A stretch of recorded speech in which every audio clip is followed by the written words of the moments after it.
Ladies and gentlemen, can I please have your attention? I've just been handed an urgent and horrifying news story, and I need all of you to stop what you're doing and listen. Cannonball! It might be a tumor. It's not a tumor. Keep the change, you filthy animal. Say hello to my little friend. Go ahead. Make my day. Nobody makes me bleed my own blood. Let's put another shrimp on the barbie. Milk anything with nipples. I have nipples, Greg. Could you milk me? No. No. No. No. No. No. No. Hell no. No. No. I refuse. No. They've done studies, 60% of the time, it works every time.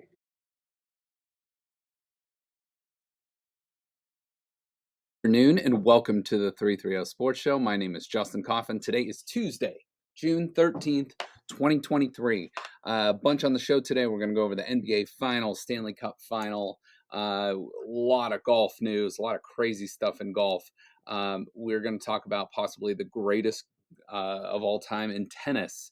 Andrew McCutchen joins the 2000 hit club. Cleveland Guardians finally starting to heat up, and the Cleveland Browns choose one of those dog logos, so we'll look at that. But let's start with the NBA Finals. Denver wins it in 5 games, 4-1. Last night, kind of an ugly game, sloppy back and forth, but Denver finally got the lead, and Miami made it close at the end, but Denver, the better team, and obviously the best player right now in the NBA with Nikola Jokic for the series. 30.2 points a game, 14 rebounds, 7.2 assists, 1.4 blocks per game. This was Denver's first NBA title. It comes 55 years, 7 months, and 28 days after the Nuggets won the first game in their franchise's history. So congratulations to the Denver Nuggets. An awesome run by the Miami Heat, who, beat the Bucks, who were the best team in the NBA record-wise. They beat the Celtics, the second best team in the NBA record-wise, and then, just couldn't get it done against the Nuggets. But an amazing run by Jimmy Butler, Bam Adebayo, obviously Eric Spoelstra, but, Mike Malone and Jokic and Jamal Murray and crew get it done and bring Denver its first NBA title. So congratulations to the Denver Nuggets. Stan Kroenke owns the Denver Nuggets, which is amazing because he also owns the Colorado Avalanche, who were last year's NHL champs. He also owns the Colorado Mammoth, who are a National Lacrosse League. That was the champion last year. And then he also owns the Los Angeles Rams, who were 2022 Super Bowl champs. So pretty nice run for Stan Kroenke and his ownership groups there. Salt in the wound of Bernie, the Miami Heat mascot, who is now out of the hospital, literally not joking, after an on-court stunt gone wrong. Took some couple punches from MMA star Conor McGregor. Not a great look, but McGregor legitly hit this mascot twice, and he had to go to the hospital, but he is out of the hospital and doing well by all accounts. The Stanley Cup Final. Let's shift to the Stanley Cup Finals, or final. Hockey people will correct you if you say finals, but we're going into Game 5 tonight, 8:00. Florida's best player, Kachuk, we're not sure his status, but Vegas has pretty much dominated this series. Took Game 4 in Florida after Florida, made it a 2-1 series, but Vegas looks to capture the Stanley Cup tonight in Las Vegas. So we'll see about that and see if Miami can keep its hopes alive. And I say Miami, but the Florida Panthers. Our congratulations goes out to Oklahoma women's softball. Now, They are in the midst of an epic dynasty. 3 consecutive national champs, 3-time consecutive national champs. They've won 52 consecutive games. And listen to this. Over the last 3 seasons, they've lost 8 games, 176-8 over the last 3 years. Pretty remarkable stuff. Congratulations to the Sooners. Now let's get to last week's big story. This was not just big story in golf. This is arguably one of the biggest sports stories in, I don't know, since I can remember. So the PGA Tour and Live Golf last year, Live Golf almost a year ago to the day, had its inception, basically was buying players. Greg Norman was kind of the spokesman for that. Phil Mickelson kind of recruiting guys, paying guys like crazy, tens, if not hundreds of millions of dollars to come over and play golf for the Live Tour. Now, the Live Tour is backed by a Saudi group, and if you know anything about the Saudi fund, a lot of oil money, a lot of bad news coming out of that. So it's a very moral dilemma to if you're taking that money, it's you could argue it's blood money. It's a lot of bad things happened to earn that money, or to take that money, I should say. So reading a few articles, listening to a few people I really trust within the game of golf, the PGA Tour is still going to be the PGA Tour, obviously now merged with Live Golf, but professional golf is basically now owned by what's called the PIF, and that is a Saudi wealth fund who approximates its, others have approximated its worth at $700 billion with a B, and it is now a for-profit league. So this is going to be very interesting. There might be contracts. There might be, basically golfers are independent contractors now. That you could see contracts put out there. It's going to be very, very interesting. So let's get into just a couple little things here of this. The PGA Tour players were told not to take 9/11 money last year, and then the PGA takes that money a year later. So, the moral compass, the moral dilemma of this is very, very, very interesting. And Jay Monahan, the PGA Tour commissioner, looks really, really bad. He joined forces with this all rumming in, and I don't know. It doesn't look good for the PGA Tour. So Jay Monahan is still going to be the CEO. The Saudi group will be the financial influencers in the PGA Tour going forward. And here's a couple things. Rory McIlroy, all the big names in the PGA Tour did not know this was coming. They found out on Twitter. They found out through text messages, through other people. It was a bad look for the PGA Tour. And Yasser Rahman, sorry if I butchered the name, but he is the Saudi investor, and they will now have 1 of 11 spots on the board of directors. So voting rights, they will not necessarily have control of, but they're going to have a lot of financial influence, which makes this very, very slippery here. So what I guess you just have to wait and see what will happen with this, but a very, very interesting thing, especially with a couple of these golfers we're going to talk to now. All these golfers were offered, so I'm going to talk about these 6 golfers here. They were offered well over $2 billion to join the Live Tour, and they turned it down, basically, saying, hey, I don't want to be part of this. The PGA Tour is where I should be. And also, the moral dilemma that has already been talked about. So Tiger Woods was offered over $800 million reportedly. Rory McIlroy $400 million. John Rahm, $400 million. Hideki Matsuyama, $300 million. Colin Morikawa, over $100 million. And Will Zalatoris, over $100 million to join the LIV Tour. They did not do that. And so basically that's $2.1 billion gone.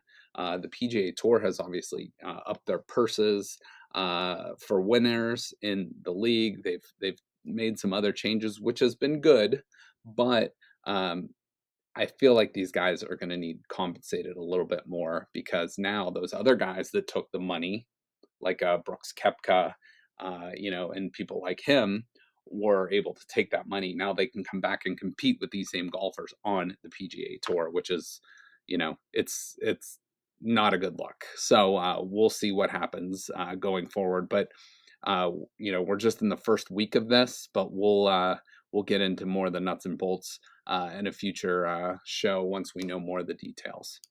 So until then, let's switch to what happened last weekend, the Canadian Open, and this was really cool. Nick Taylor, a Canadian golfer, first Canadian to win the Canadian Open since 1954, sank a 72-foot walk-off putt on the fourth playoff hole. So that was really, really cool. And then after he sank that, a lot of the fans, a lot of other golfers rushed the green, which you don't really see in golf. But after his winning putt, after Taylor's winning putt, his friend and, as I said, fellow golfer Adam Hadwin was actually tackled by security, which was funny. He took him down pretty good, like a linebacker tackling a running back. But they then figured out, hey, well, let's let this guy go. He was trying to spray some champagne on Taylor, but I thought that was just a really funny thing to point out there. But congratulations to Nick Taylor and winning the Canadian Open. This weekend in LA will now be the US Open at I believe it's the LA Country Club in, obviously right outside of Los Angeles. On to tennis, and another title for possibly the GOAT in men's tennis of all time. I think there's no doubt Serena Williams is the greatest women's tennis player of all time.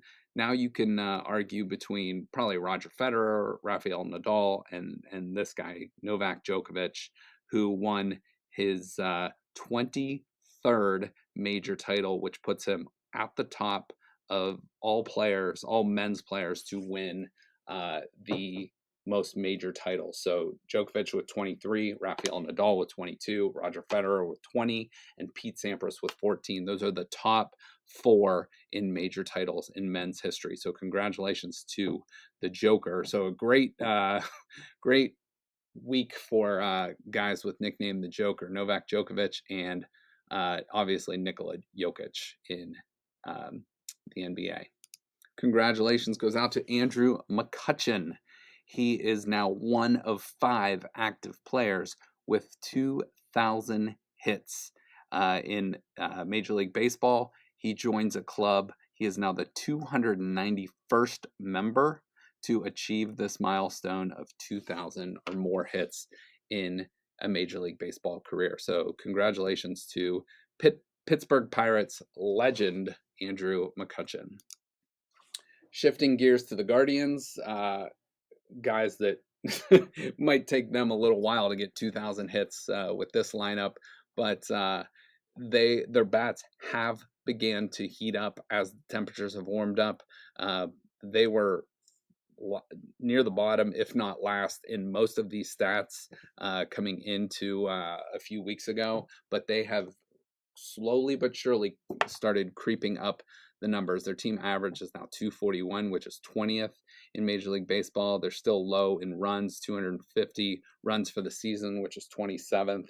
Walks are low. They do hit a lot of doubles and triples, but home runs, the power numbers have been coming up, but not quite to the level. They are still 30th, which is last in baseball, and they're up there in steals. So the bats, I think, are going to keep going and getting better. I think they're going to be a middle of the pack offensive team, but they got to make their, they got to make their money on the mound. So the Guardians pitching staff much better, 3.73 ERA, which is sixth best in all of baseball. They're number one in saves with 23. Obviously, you got Emmanuel Clase there. You could argue the best closer in baseball.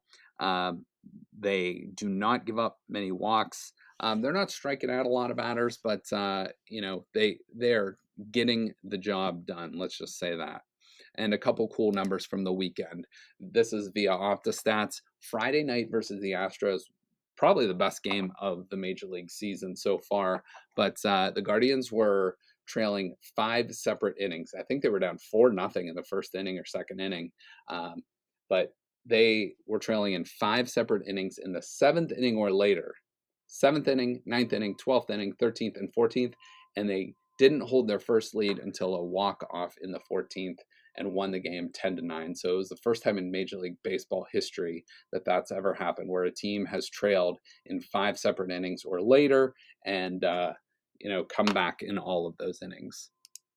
Another cool number here, 155,580 fans over the past 6 home games, which is the most in a 6-game span in 5 years. They took 2 out of 3 from the Red Sox, 2 out of 3 from the world champion Houston Astros, and just have been playing some good baseball after they dug themselves a hole earlier on in the season. So they are only a game and a half back of first place. The AL Central is not a great division, but they are still alive. So let's hope these bats can keep going. The pitching can keep doing what it does, and get some guys healthy and get the bats, keep the bats going. So good luck to the Guardians. We'll see what they do this week. They open up a series against San Diego with the Padres tonight on the West Coast. So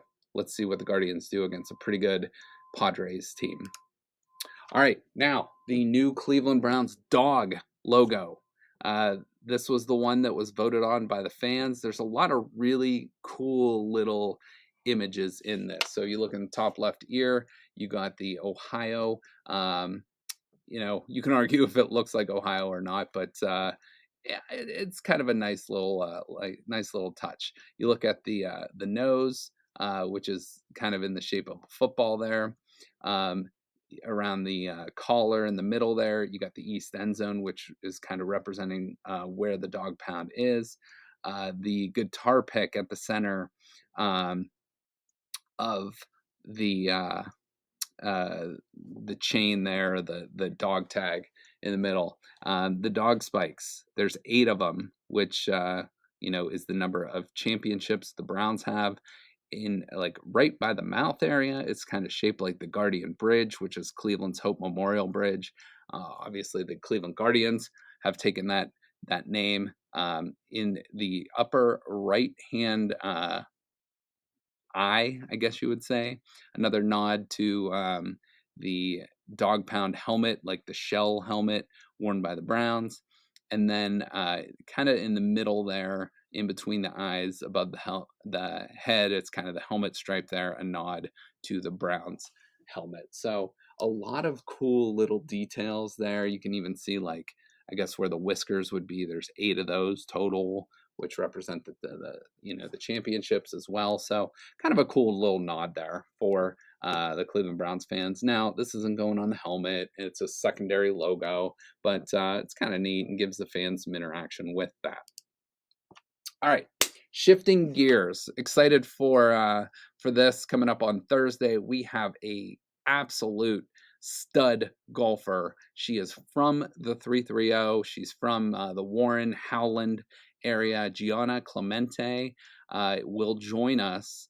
She golfed at the Masters this year. She has won, I believe, over 150 tournaments. This kid is 15 years old, and she is going to make a name for herself. She already has made a name for herself, but she is going to be a future LPGA Tour sensation. So watch out for the name Gianna Clemente. She will join us Thursday at 3:30. Looking forward to talking to her and getting some of her thoughts on the game of golf and just how she's able to handle all this as a high school kid. So looking forward to talking with Gianna on Thursday. And finally, just want to give you guys a little heads up, something I was invited to, but up in Cleveland on July 15th, 3 o'clock, we're going to a couple podcasts, are going to do a little meet up, talk some Buckeye football, hang out, have, maybe a drink or two, and some good food up at Town Hall, which is in Ohio City in Cleveland. So hope to see you guys there, and appreciate you guys watching. Everybody have a great day. We'll see you on Thursday. We'll talk, we'll do a little Father's Day stuff, but we'll also have Gianna Clemente, a LPGA Tour future sensation, joining us on